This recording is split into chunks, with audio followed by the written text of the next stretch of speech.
కృష్ణా జిల్లా కానూరులో టీడీపీ గూండాల అరాచకాలు దాడిపై విరుచుకుపడ్డారు. పెనమలూరు వైఎస్ఆర్సీపీ ఇన్ఛార్జ్ దేవభక్తుని చక్రవర్తి రాజకీయ లబ్ధి కోసం బోడే ప్రసాద్ విద్వేషాలు రెచ్చగొడుతున్నారని మండిపడ్డారు.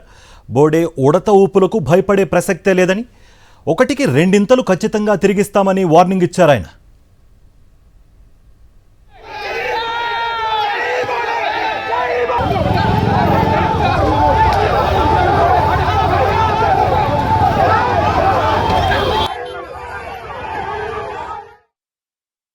కానూరు గ్రామంలో ఒక విచిత్రమైనటువంటి ఒక పనికిమాలినటువంటి సంఘటనని చోటు చేసుకోవడం జరిగింది. ఒక సస్పెక్ట్ రౌడీ షీటర్ ఉన్నటువంటి వ్యక్తి వచ్చి ఆటంకం కలిగించి వాళ్ళకి విఘాతం కలిగించి ఇక్కడ పనిచేసినటువంటి పని వాళ్ళని దూషణలకు పాల్పడి వాళ్ళని కొడుతుంటే నేను దారిన వెళ్తా ఆగి చూడటం జరిగింది.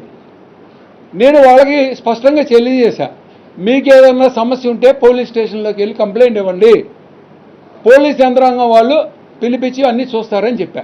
దానికి వక్ర భాష పట్టి ఎమ్మెల్యే గారు ఒక పిల్ల రౌడీలాగా ఒక 20-30 బళ్ళు వేసుకుని ఇక్కడికి రావడం జరిగింది. సంతోషం, వచ్చారు.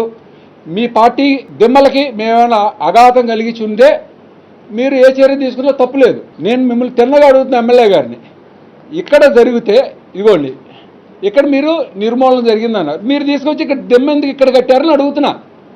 మీరు ఇక్కడే కట్టచ్చు కదా. మరి మేము చేసిందే తప్పు అయ్యి ఉంటే, ఇక్కడ కట్టడం అనుకూలం అయ్యి ఉండుంటే మీరు ఇక్కడే కట్టేవాళ్ళు కదా, ఇక్కడ ఎందుకు కట్టారు? మీరు ఇక్కడ దిమ్మ కట్టుకోవడానికి ఇంత రాద్ధాంతం చేయాల్సిన అవసరం ఉందా అని అడుగుతున్నా. మరిన్ని అప్డేట్స్ కోసం ఛానల్ను సబ్స్క్రైబ్ చేయండి. నోటిఫికేషన్స్ కోసం బెల్ ఐకాన్ పై క్లిక్ చేయండి.